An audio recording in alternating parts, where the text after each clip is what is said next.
With the implementation of Codex Alimentarius, it is clear that we must act quickly to avoid losing our freedom of choice where personal health preferences are concerned. As of January 1st, 2010, Codex Alimentarius was implemented within the European Union, resulting in the restricted sale of many natural supplements, including colloidal silver. We must take immediate steps to assure a continuing supply of colloidal silver for ourselves and our families. Act now to acquire the means of producing this beneficial supplement in the privacy of your own home. Colloidal silver is a powerful antipathogenic used for more than 200 years as a natural alternative to costly drugs and their dangerous, unpredictable side effects. Go to www.silverlungs.com for more information on how to secure your freedom of choice by producing your own colloidal silver right from home. That's www.silverlungs.com. silverlungs.com. Hi, this is Alex Jones. Did you know that the global elite are now storing non-hybrid seeds in secret storage vaults near the Arctic Circle? Did you know that in a real meltdown, non-hybrid seeds can become more valuable than silver or gold? It's true, seeds have outperformed even gold and silver before in this country, and it's possible that could even happen again. So our friends at Solutions from Science have put together the perfect mix of non-hybrid seeds.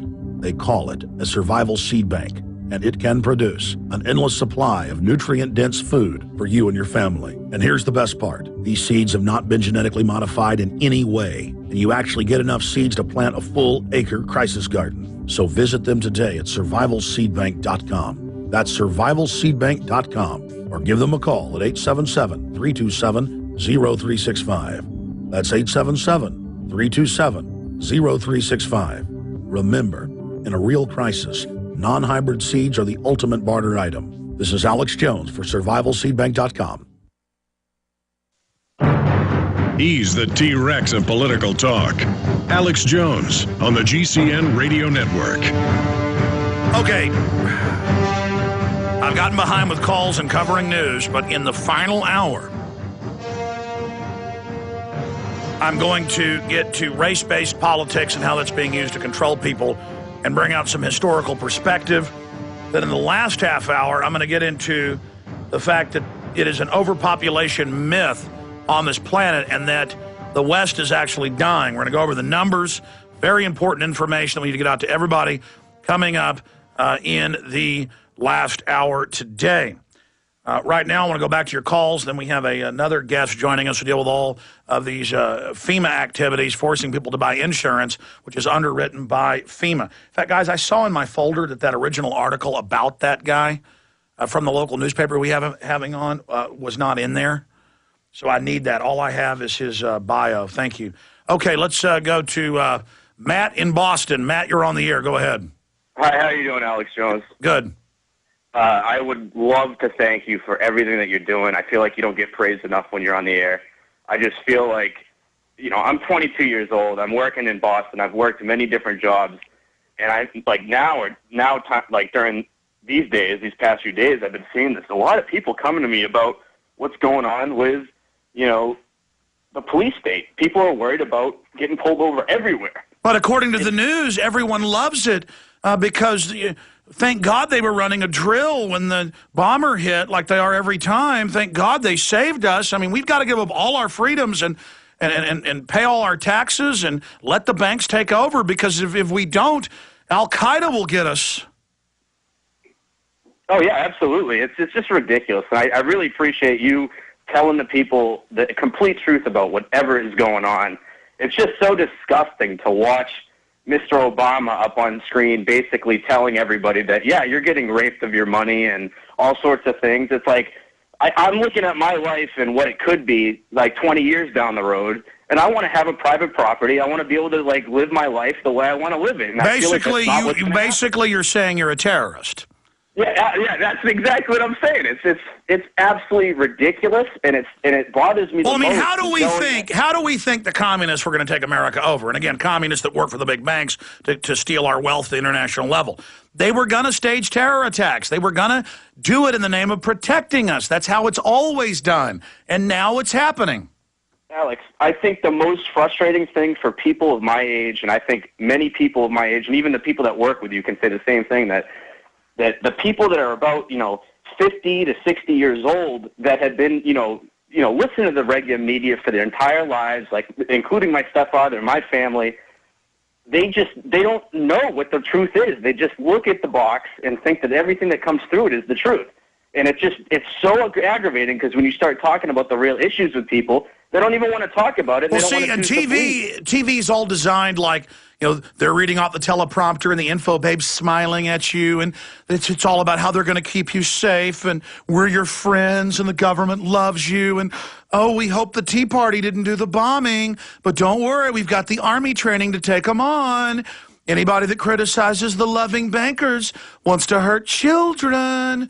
I mean, it's just such elementary brainwashing. Oh, it's absolutely ridiculous. It's like, I went through the public school systems, and when I was, about 5, in the 5th grade, with the MCAS that came out, and then all of a sudden Bush took office, and we got the No Child Left Behind Act. I mean, I didn't think about it then. I mean, I didn't really care, but when I got out of it, I'm like, how did these people get through school? Like, I'm looking at the grades younger than me, and it's like they're getting taught these ridiculous, concepts of way to live their life. It's like... Exactly. Most of school, and I appreciate your call, is about how to behave, how to be obsessed with race, how to, in the name of fighting racism, which is tribalism, it's just obsess on it, to learn about how the government loves you, the textbooks about global warming is going to kill you, and there's too many people, and we're all going to have microchips soon, and world government's good, and the New World Order's good. I mean, that's in the textbooks. And No Child Left Behind was the feds just fully taking over education to accelerate the federalization and the brainwashing. I appreciate your call, Matt. Let's talk to Tim in Brazil. Tim, you're on the air. Hey, what's up, Alex? This is Tim Anderson, the professional wrestler. I just came from the States. I came back down here for a match. Man, Arnold Schwarzenegger, dude, a lot of people don't know that he still runs the Arnold Classic in Columbus, Ohio every year. Yeah, the big steroid fest. Yeah, huge, man. I mean, it's all over, and people just don't know about it. And on top of that, we're talking about a man that didn't even show up for his own father's funeral. And then, like you said later, when people when he was running for governor, he bought the movie back so that he could take things out of the movie, including him talking about being senseless, no sensitivity towards human feelings, emotions, so that he could win contests. And his father died, and he didn't show up for the funeral. It's disgusting. I appreciate your call. Good to hear from you, Tim. Pepper in Arizona. Pepper, you're on the air. Hi. Well, I'm in Arizona, and there's a couple of things going on today in Arizona that's really disgusting. The first thing being that the Reverend Al Sharpton is supposed to be leading a group of protesters from a Phoenix church down to the Capitol again today. So all the major news media is there. I'm not sure exactly what time that's all going to come down. I wonder if the illegals will set fire to restaurants and attack people like they did with torches in Santa Cruz, or I wonder if they'll attack police again, and then it won't even be on the national news. Or continue to smear all their refried beans all over our Capitol. And then the other thing is that the Suns team. The owner of the Suns team, Sarger, has actually come out against the bill. Yeah, and he's changing the name of the team to Spanish to like make it about controlling our border as anti-Hispanic, to create the illusion that we can't have a border, we can't have a country, or we're racist. Well, not just that, but that's what's going on tonight, is that they are wearing their Spanish jerseys tonight. And what we're trying to do with our Tea Party groups is that we're trying to get everybody together, the hope anyway, and go down there with signs that says, hey, we don't have tickets, but we're entitled, let us in. So I don't know if that'll work or not. Exactly. You should get box seats for free. I know. And if they don't give you free seats, they're racist. Well, and and that's the thing, too, is that I have learned that there's a new definition for racist. According to people here, that if you're white, you're a racist. If you want secure borders and things like that, if you're Latino and Hispanic and supporting the bill, then you're a sellout. My daughter-in-law has come from the Dominican Republic. She's done it legally, has spent thousands of dollars trying to do that. And people are calling her a sellout because she supports the bill. A sellout. Yeah, well, the illegals have sold out to the bankers, and it's just disgusting. I appreciate your call. Great points. Excellent points, Pepper. Let's talk to Laura in Texas. You're on the air, Laura. Hey, Alex. Hi. This is one of the Info Warriors here calling into your show. I recently had went to a tea party in Dallas, and when Mark Davis, that scumbag, was talking, and, he called all of us truthers cult members. But dirty, despicable cult members. Yes, and Deborah Medina says, I agree, and you're supposed to say, oh, I love that flip-flop. Oh, I worship you too. Oh. Yeah. I know. I've actually ran into her a few times before, and at luncheons. And let's get this straight. I don't think